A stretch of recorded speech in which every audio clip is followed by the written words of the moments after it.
Space Opera é um subgênero da ficção científica que foca em aventuras espaciais em universos extremamente avançados nos quais viagens entre planetas distantes se tornaram comuns, normalmente situadas em contextos de guerras contra impérios malignos ou civilizações alienígenas. Quando pensamos em um exemplo desse subgênero, o nome mais popular a vir em mente é Star Wars, que junto a Star Trek ditou o ritmo do futuro dessas obras. Porém, Star Wars foi lançada em 77 e possuiu suas inspirações. O primeiro filme teve forte influência de Raiden Fortress, do Akira Kurosawa, na estrutura de sua história e função dos personagens, mas há outra influência evidente mas pouco comentada com o anime de 1974, Space Battleship Yamato, e essa série foi criada por Leiji Matsumoto, uma das principais mentes criativas por trás do Mythos, criado em torno de space operas dos anos 70 em diante. Leiji Matsumoto é o criador de Space Battleship Yamato, Captain Harlock, Galaxy Express 999, Queen Emeraldas e outras obras menores. Especialmente Yamato serviu como base para animes como Gundam e outros mechas futuros focados em batalhas espaciais, mas Star Wars tem vários dos seus elementos idênticos ao trabalho de Matsumoto. Yamato se passa no ano de 2199, quando a Terra era ameaçada pelos Gamilons, uma raça de alienígenas.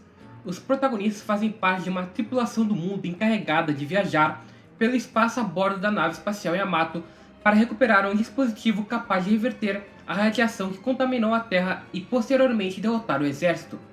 Tanto Yamato quanto Star Wars são histórias de guerras espaciais contra um império militarizado com naves espaciais, além dos personagens principais serem semelhantes aos rebeldes como resquícios de uma última esperança de sobreviventes contra um grupo de vilões. Esse anime é um épico espacial, mas Leiji Matsumoto foi além desse tipo de história e criou outras semelhantes em estrutura e temas, mas com objetivos próprios.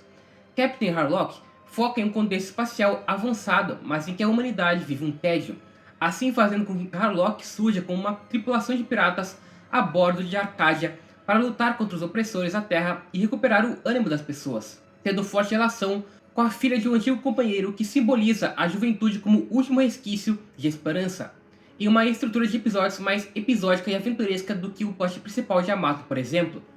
Queen Emeraldas foca na Rainha Pirata Emeraldas, que está numa jornada em busca de sua liberdade e encontra Hiroshi Umino, um jovem que escapou da Terra construindo sua própria nave para sobreviver por conta própria. Galaxy Express 999 foca na jornada de Tetsuro, um garoto que perdeu sua mãe e prometeu que conseguiria um corpo mecânico para ter a vida eterna e ajudar a construir um caminho de paz à Terra, embarcando no Galaxy Express para se aventurar em diferentes planetas até chegar em seu destino, junto com Maitel, que dá a passagem para o trem e acompanha o garoto, e com o condutor que conduz o Galaxy Express.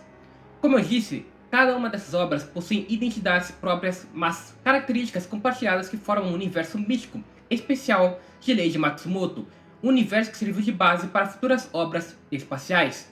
Space Battleship Yamato é seu trabalho mais influente, mas o autor não se limita a ele e eu arriscaria dizer que os outros animes também possuem influências na indústria de diferentes formas, especialmente Galaxy Express 999. As semelhanças de Galaxy Express 999 com outros animes são evidentes. Tetsuro e Maitel formam a dupla de uma criança jovem que precisa amadurecer e encontrar seu próprio caminho e uma figura materna para suprir a perda de sua mãe e o auxiliar a enfrentar perigos dos planetas e da própria vida que Tetsuro precisaria refletir e aprender sobre, em uma estrutura coming of age onde os personagens são produtos de seus tempos, mas com o tempo conseguem controlar seus próprios destinos.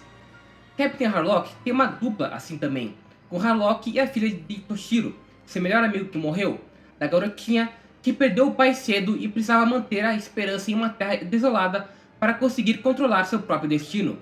Queen Emeraldas também tem a Emeraldas como figura adulta, símbolo de liberdade, e Hiroshi, uma criança que fugiu do seu planeta para conseguir viver como quer, sem instruções. No anime de Queen Millennia, a Yukino tem a sua vida secreta como rainha, junto à sua vida como humana, servindo como uma figura paterna ao Hajime, no filme sendo literalmente sua professora e na série sendo secretária em um laboratório importante para o seu plano de salvar a Terra e que o Hajime acaba fazendo parte pelo envolvimento anterior de seu pai com esse projeto.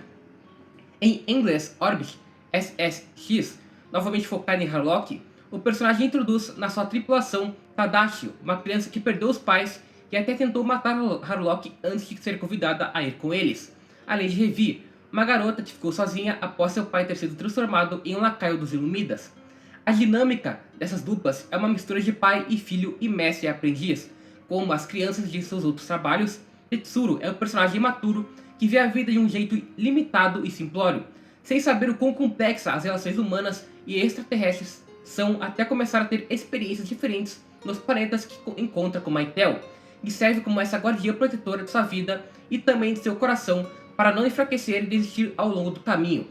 Os trabalhos de Matsumoto também compartilham um conceito filosófico próprio do Leiji Verso, o Tokinowa, Ring of Time, que representa um ciclo da história e destino em que os personagens e eventos ecoam por gerações. Serve como sustentação para esse universo funcionar com histórias não lineares que personagens aparecem e mudam suas relações. O Captain Harlock, em seu próprio anime, age de formas diferentes da sua versão em Galaxy Express ou Queen Emeraldas, com o mesmo valendo para os outros personagens desses animes. É um meio de manter o universo conectado sem precisar se preocupar exatamente com uma ordem linear. No geral, essa ideia de obras multiconectadas, partes de uma mesma linha, é outra grande influência do autor na futura geração de histórias espaciais. Space Battleship Yamato foi o primeiro anime a estabelecer uma complexidade em seu mundo dessa forma. No entanto, o grande diferencial de Galaxy Express, que me fez achar o anime mais especial do que os outros, é o seu feeling. Space Battleship Yamato tem o feeling de uma jornada grandiosa e épica para libertar a Terra da extinção por uma raça avançada de alienígenas, em uma batalha que durou anos até ser concluída. Queen Emeraldas possui um sentimento mais aventuresco e leve nas aventuras de Emeraldas e Hiroshi, ao mesmo tempo que possui uma presença maior de encontros do destino, como entre Emeraldas e Baraluda. Captain Harlock também possui espírito aventuresco, mas puxado mais para um lado da liberdade e felicidade de Harlock e das pessoas que ele ajudava ao longo dos episódios. A série tinha um tom mais esperançoso, enquanto Galaxy Express é uma mistura de sentimentos. Alguns episódios possuem esse lado de aventura em um planeta desconhecido em que os personagens precisam ajudar a libertar os habitantes de algum mal. O lado esperançoso com histórias de amor com final feliz, ou que conseguiram fugir para reconstruir sua civilização em outro planeta. O lado épico com grandes guerras em diferentes planetas, com finais trágicos. O lado melancólico com conclusões tristes para histórias mais pessoais de seres privados de liberdade. O lado reflexivo com histórias que tratam sobre o valor da mortalidade. O lado filosófico com a discussão sobre o ciclo de guerras perpetuado pela humanidade em diferentes contextos. Galaxy Express é a jornada mais completa feita pelo autor. Eu defino Galaxy Express 999 como uma carta de adeus à juventude. O propósito da série é trabalhar o crescimento de Tetsuro ao lado de Maitel, como o personagem foi afetado pelas diferentes civilizações que encontrou, especialmente quanto ao seu objetivo de ter a vida eterna. O propósito é refletir sobre o quão valoroso realmente seria ter essa vida eterna, o quão importante era ter alguém próximo como a Maitel para manter sua esperança, o quão essencial era se manter firme nessa jornada, mesmo em momentos de tédio ou perigo, o quão indispensável era ter cuidado com quem encontrava, mas ainda ser gentil e tentar ajudar desconhecidos. Tudo isso está sendo explorado por meio da criatividade do universo de Matsumoto. Obviamente, em 103 episódios, alguns planetas não seriam tão especiais quanto outros apresentados anteriormente, mas no geral ele conseguiu estabelecer propriedades próprias para cada um. Existe um planeta habitado apenas por pessoas pedintes, que com o tempo desistiram de trabalhar e se tornaram acomodadas dependendo de viajantes que apareciam nele. O planeta habitado por pessoas que, devido à presença da tecnologia, substituindo suas funções, se tornaram sedentárias ao ponto de não conseguirem ter um propósito de vida. O planeta habitado por um reinado que obrigava pessoas a guerrearem entre si para servirem como entretenimento para os ricos que assistiam os assassinatos rindo. O planeta habitado por seres sem forma que conseguiam se transformar em qualquer pessoa e queriam se tornar humanos para terem algum rumo na vida. O planeta consistido inteiramente de fábricas que destruíram sua natureza. O planeta em um estilo faroeste, habitado apenas por bandidos e pistoleiros que viviam apenas para duelar. O planeta em que ninguém possui a liberdade de sonhar e era obrigado a seguir o que o governo queria. O diferencial de cada mundo não é só na sua formação, é na mensagem trabalhada em cada um deles. No problema a ser resolvido ou não por Tetsuro e Maitel. Porque existe o propósito do anime de mostrar como foi importante para o protagonista aprender ajudando os outros a terem a liberdade que ele sempre quis ter também, ao mesmo tempo que mostrava as durezas da vida, quando nem sempre conseguia salvar quem queria. E claro, a maneira como o autor trabalha o seu propósito só funciona graças à relação interdependente de Tetsuro e Maitel. Tetsuro apenas conseguiu entrar nessa jornada, pois Maitel o salvou da fome após a morte de sua mãe e conseguiu uma passagem para embarcar no trem. Uma passagem que depois vimos o quão difícil era conseguir. Maitel levou Tetsuro por ter o objetivo secreto de conduzir o personagem até o planeta dominado por sua mãe, com o objetivo de criar um império universal de ciborgues com vida eterna que viveriam em paz. Tetsuro foi com Maitel por servir ao seu objetivo, mas a personagem se tornou uma figura paterna, enquanto Tetsuro era essa criança imprudente que sempre queria se meter no problema dos outros, arranjando problemas ao mesmo tempo que fazia isso por ter o coração gentil. Maitel era uma figura mais fria e sincera com as situações, nem sempre querendo se envolver e priorizando a própria segurança de Tetsuro, além de servir como um conforto para manter o espírito do personagem intacto aos perigos. O meio pelo qual o protagonista aprendia eram suas experiências com cada local, mas Maitel era a conclusão desses aprendizados, a adulta responsável por sentir as suas dores e refletir sobre elas. Maitel ensina a Tetsuro a importância de ter um objetivo de vida definido, a importância de ter liberdade para escolher esse objetivo, a importância de não se deixar levar pela vingança e ódio, a importância de não se prender ao passado. É realmente como uma mãe para o personagem.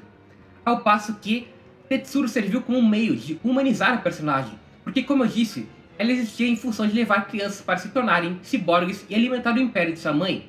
Sequer era uma humana comum, pois sua alma existia em uma cópia humana, que ela ocupava até envelhecer e trocar por uma nova. É até interessante como o anime manteve o mistério em torno do que a personagem era, em alguns momentos mostrando a reação chocada de personagens ao ver o corpo dela, sem revelar visualmente para o espectador.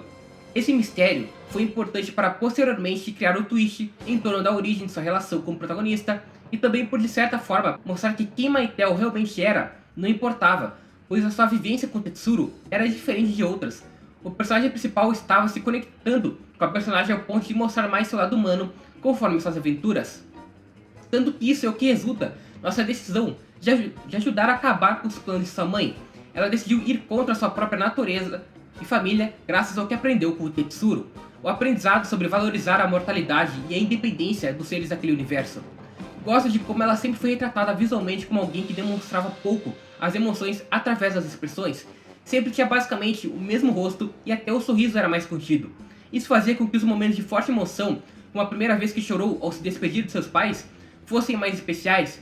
Tetsuro era quem servia como conector das emoções que o autor queria que sentíssemos. Ele demonstrava o que cada cena queria passar emocionalmente, enquanto Maitel se portava com serenidade.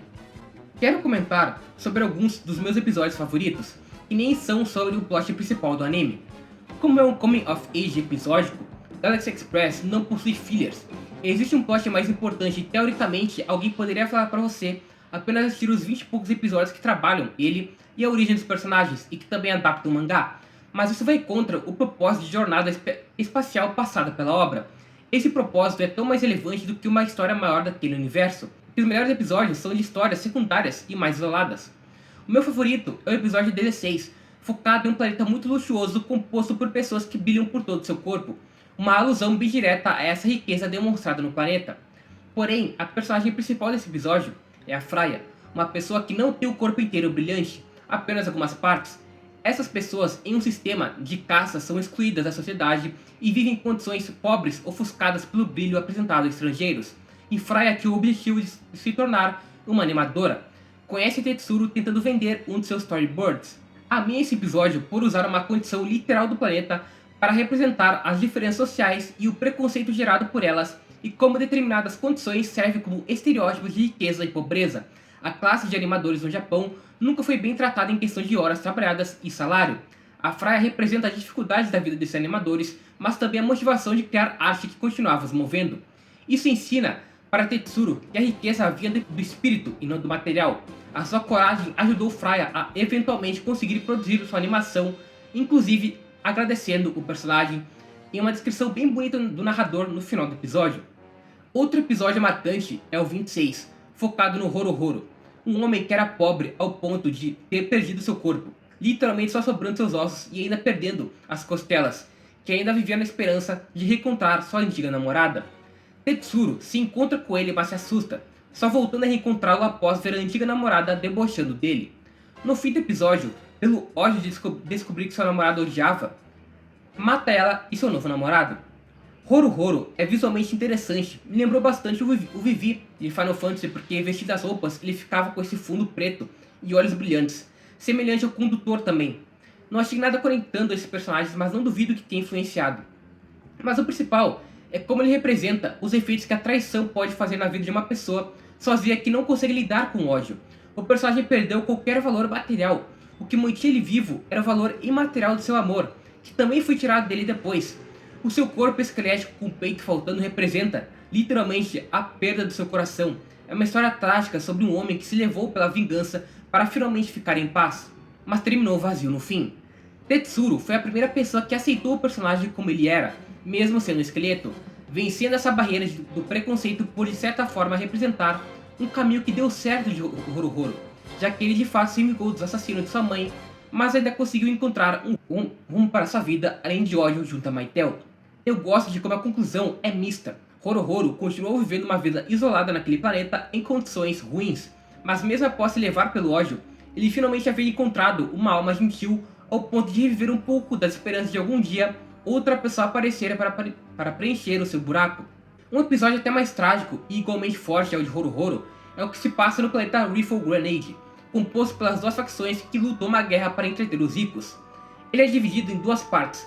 O primeiro episódio termina com Tetsuro acompanhando Zeda, o homem que perdeu vários amigos e queria se rebelar, até o cemitério com todos os soldados mortos, os túmulos sendo representados pelas armas usadas, e uma imagem que lembra muito aquele local com várias espadas em Berserk.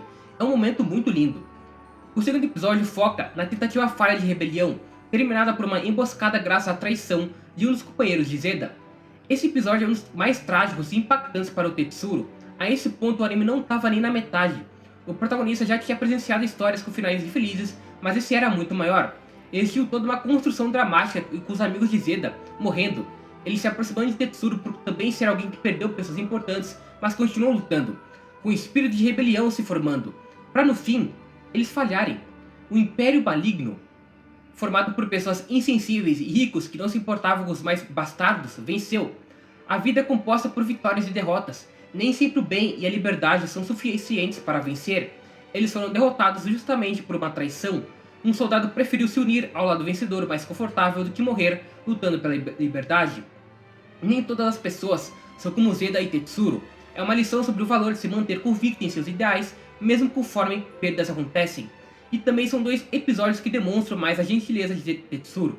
Como o próprio narrador fala no final, Tetsuro quase nunca chora por si mesmo, mas constantemente chora pelos outros. Tetsuro acredita que não é embaraçoso para um homem chorar por um amigo que você realmente confiava. Além dessa dupla de episódios, também gosto do 44 e 45, que focam no encontro dos personagens principais com as valquírias espaciais, mas acima disso focam na história de Pryder. Ele era um cantor pobre que queria conseguir dinheiro para comprar um passe do trem e viajar para se tornar um cantor famoso. Mas para conseguir dinheiro, além de cantar, pedia emprestado de sua namorada. Ela finalmente consegue dinheiro suficiente para o passe e ele decide ir embora sozinho. Isso naturalmente revolta Tetsuro, que se encontra com os dois. Os eventos com a Valkyria se desenvolvem e Pryder acaba morrendo, se sacrificando para salvar Tetsuro da ira das mães das Valkyrias, que foram criadas para tentar substituir suas filhas mortas por ciborgues. O charme desses dois episódios que me atraiu foi como Pryder se transformou no seu rápido encontro com Tetsuro. Ele legitimamente amava sua namorada, mas colocava seu sonho como algo mais importante a ser seguido. A sua música servia como uma forma de esperança para momentos ruins também. Por isso, o seu sacrifício é tão chocante.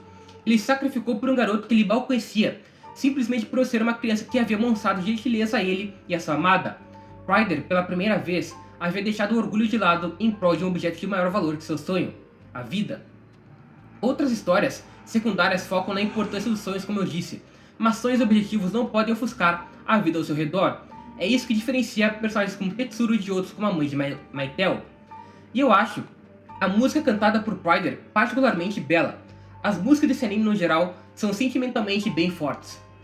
Continuando a tratar sobre sonhos, que é um dos temas mais constantes das histórias de Galaxy Express, o episódio 101 se passa no planeta que o governo impede qualquer tipo de exercício de profissão que não seja científico, sendo completamente racionalista, impedindo o sonho de Aaron, que queria se tornar um mangaka. Aaron é acusado de roubar o passe de Tetsuro e ao ser investigado descobrem do seu sonho. executando-o por isso, e depois descobrimos que foi sua irmã que rodou o bom passe para que ele pudesse fugir do planeta e seguir seu sonho. Além de ser uma história trágica, eu gosto de como ela aborda outro aspecto dos efeitos da tecnologia. É um anime dos anos 80, a tecnologia estava avançando, mas não ao ponto do que temos hoje em dia. Então episódios que focam em explorar os efeitos eram interessantes e à frente do tempo, mas esse foi bem específico em mostrar como a humanidade evoluiu gradualmente a valorizar e focar mais em trabalhos racionais e utilitários do que nos artísticos. Os artistas perdem o espaço com o tempo e são desvalorizados. É mais uma faceta do que foi explorado com Freya. Mas agora, além da parte de desigualdade social, teve o lado da morte da liberdade e criatividade pela tecnologia. Por último, acho válido mencionar os 3 episódios especiais de Harlock. Além dele, existe um episódio dedicado a Emeraldas.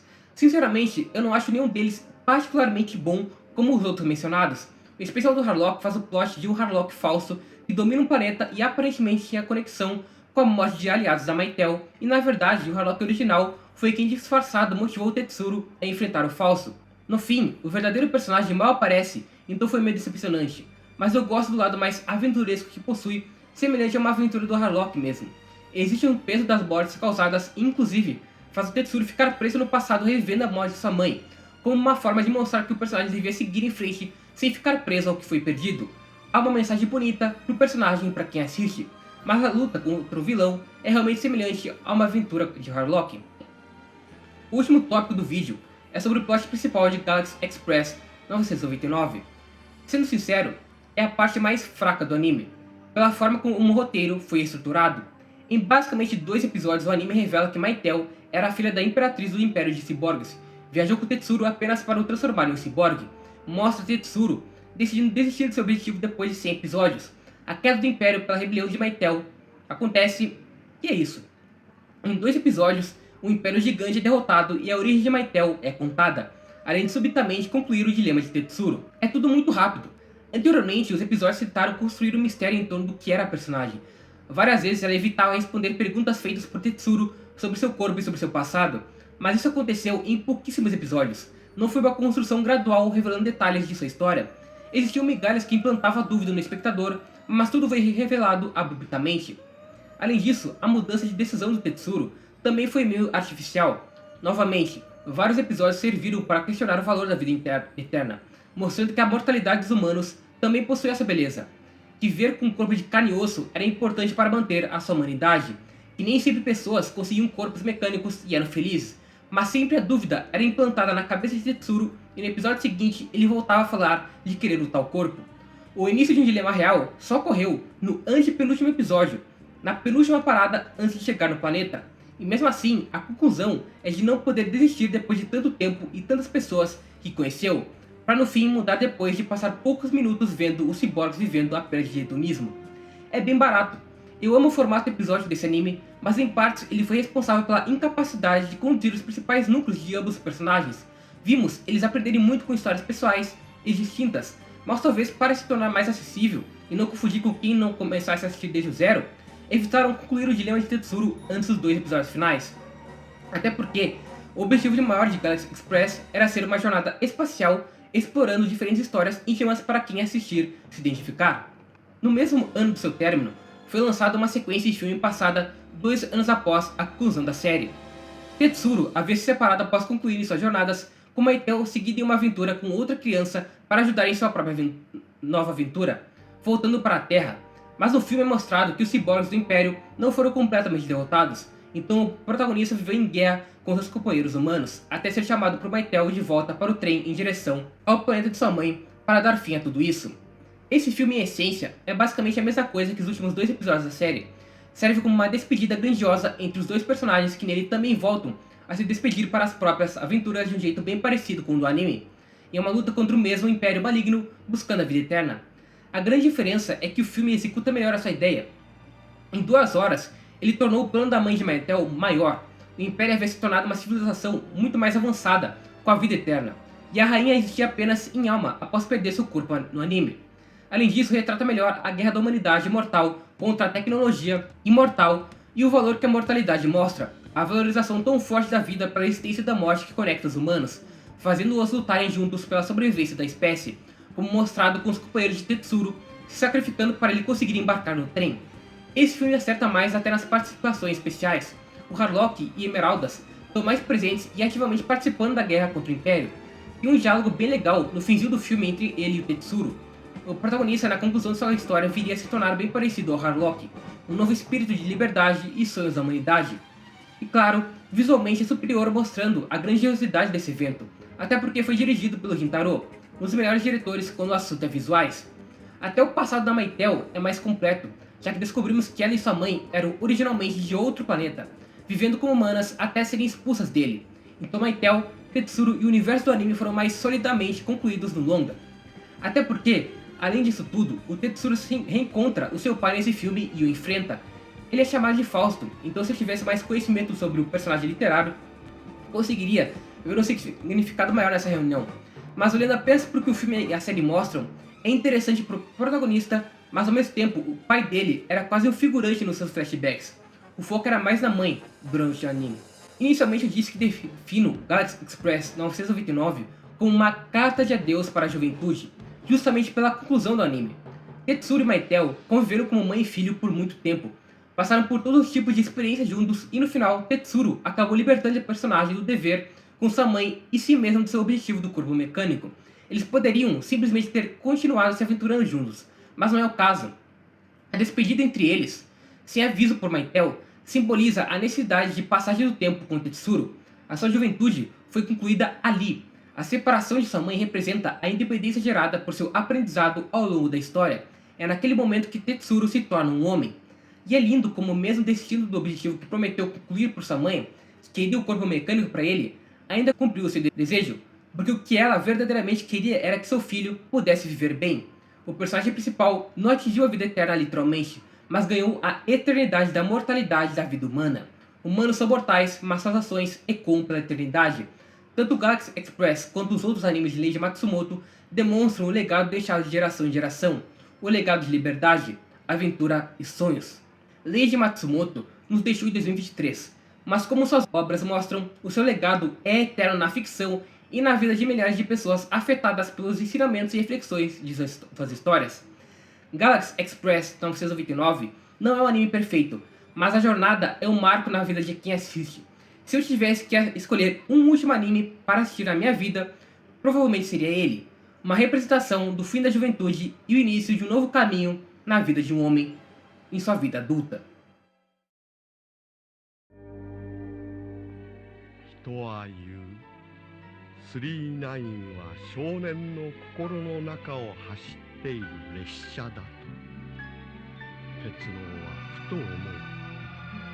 鉄郎の旅は初めから鉄郎一人の旅ではなかったのだろうか。メーテルは鉄郎の青春を支えた幻影。たくさんの若者の胸の中で生まれ通り過ぎてゆく明日への夢。今万感の思いを込めて汽笛が鳴る。さらば鉄郎、さらばメーテル、さらば銀河鉄道39、さらば少年の日へ。